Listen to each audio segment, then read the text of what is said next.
Mr. President. The senator from Alaska.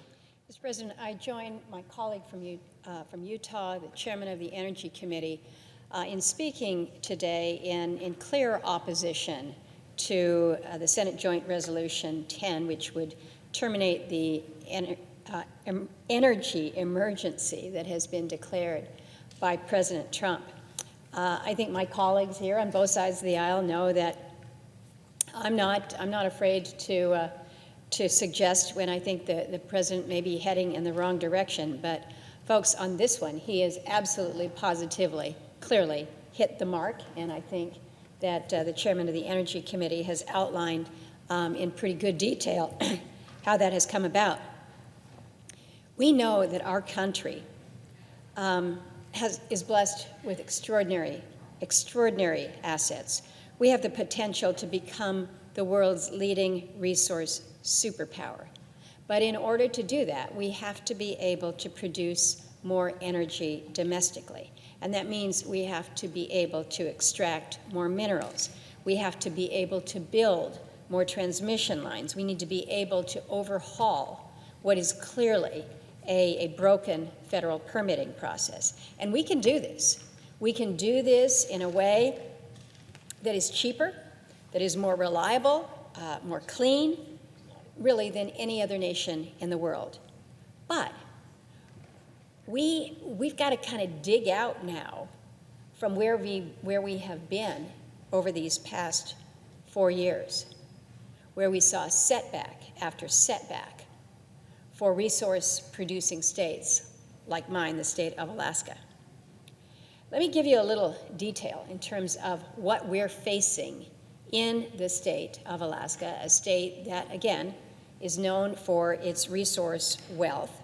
But right now, in the south central part of the state, we're on the verge of importing LNG to meet the needs of some 75% of our population during the colder winter months. I'll just repeat that. Alaska, the place where everybody knows we've got extraordinary oil resources. We have extraordinary natural gas potential, not only in the North Slope, but down in Cook Inlet. Well, Cook Inlet reserves are on the decline, and we are actually talking about importing LNG from Canada. That ought to just be considered a non-starter for anyone who knows and understands the extraordinary potential for resource development that we have in our state with the wealth that we have. Right now, in some of our remote communities across the state, residents are truly in what I would describe as an energy emergency. They might not use that term anymore because they've just gotten so used to the fact that they're paying so much to keep their lights on and to keep warm. We have residents in many communities that are spending up to 1/2 of their incomes on energy, just to keep the lights on and to keep warm. Think about what that means when you're spending half of what you make for just the basic necessities. It means that you have less to feed your family, to educate your kids. We've got communities where power costs 10 times the national average, where gasoline can easily exceed $10 a gallon, and that includes diesel as well. And those costs, of course, impact everything, because you've got to move your food, your goods, usually by airplane, sometimes over the water, sometimes you're able to drive it. But when you're paying this much for diesel, for gasoline, for avgas, it impacts everything. So it's not unusual to go into a village store, and if you can find a gallon of milk, see that it costs $18 a gallon. I do my comparison shopping by checking the prices of a box of Tide. People need to be able to wash their clothing, to just for sanitary purposes. You can almost in every village that I'm going to, you're looking at prices over $50 a box, $50 for a box of Tide laundry detergent. And it's not because Tide is any more expensive than anything else. It's just the reality of what we're paying there. So I think we've got an energy emergency when it comes to affordability. Right now, in our state, we also have an oil pipeline that is just 1/4 filled. We've had this pipeline been pumping oil safely from the North Slope to delivery down in Valdez, going to other parts of the country for refining. That oil pipeline was completed in 1974 and has been producing for America ever since.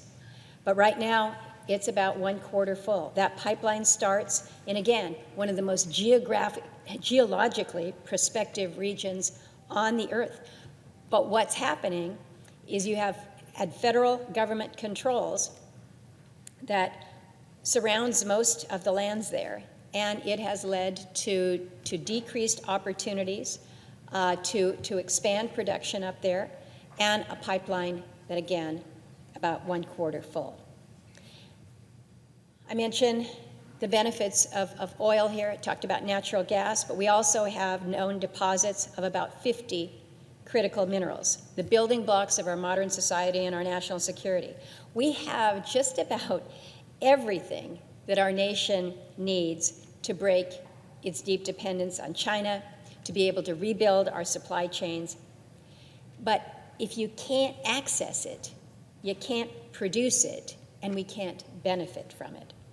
When we try to build a road from the Dalton Highway to the Ambler Mining District, this is explicitly provided by a 1980 federal law.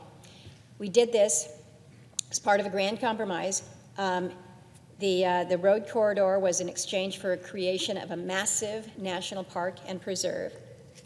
But we can get that project approved in one administration, only to have the next one come in, reopen it, ignore the law, and then make a political decision to reject it. And then, here in Congress, we run into a partisan wall, with some less interested in the rule of law than the whims of the very same environmental groups that pushed this resolution. And then meanwhile, what's happening when we're not able to produce in our own home states? Meanwhile, China's cutting us off from its mineral exports, including the gallium and the germanium that we could produce from the Ambler District if only the federal government would uphold its promise to allow Alaskans to responsibly access it. So yeah, when I look at my home state, when I look at Alaska, I do see an energy emergency. I see several, actually. And I see even more reasons to be concerned nationally. As the chairman of the Energy Committee just noted, electricity demand is growing, and yet we can't permit new power plants or build transmission lines. We can't build pipelines in the Northeast or almost anything, particularly mines, on federal lands in the West. And you know, I guess I'm listening to some of the arguments that are being presented here, and maybe I'd feel differently if my home state was producing more than 2 million barrels of oil per day, as some are. But we're not, and it's not because we can't, it's because we've been denied the opportunity to do so. And that's why I'm very thankful for President Trump and the administration for the focus that they have given to the state of Alaska with a specific executive order to allow us to unleash Alaska's energy and resource potential. I have shared with the Secretary of Interior, as well as the Secretary of Energy, that we need to stop treating energy like it's some kind of an evil or a bad thing. We need to recognize that it is good. When I was chairman of the Energy Committee, we had a little bumper sticker, and I summed up my whole policy with, energy is good. I haven't deviated from that policy. Energy makes us stronger, makes us less vulnerable, and it is an asset, not a liability, like we have seen it treated as such. We need to be unleashing our resources, including all of our renewables, because that's all part of the energy basket as well. So it's not an either or, in my view. It's all of the above. And that's good for our economy, it's good for our security, it's good for our geopolitical power. America's resource production is good for the global environment because when we're producing our resources, where we stop paying countries that have little to no environmental standards, no interest in reducing their emissions, and who often rely on child or slave labor, and who frankly don't even like us. So why not seize the opportunities that we have here, benefit our own people, our own economies, and again, benefit the global environment as well? So if an energy emergency helps us figure this all out, then I'm good with that. And if it helps us take the federal sanctions that we have seen placed on Alaska and return my state to the heart of our national strategy for resource production, then that is also good. I think we'll all be better off. With that, Mr. President, I yield the floor.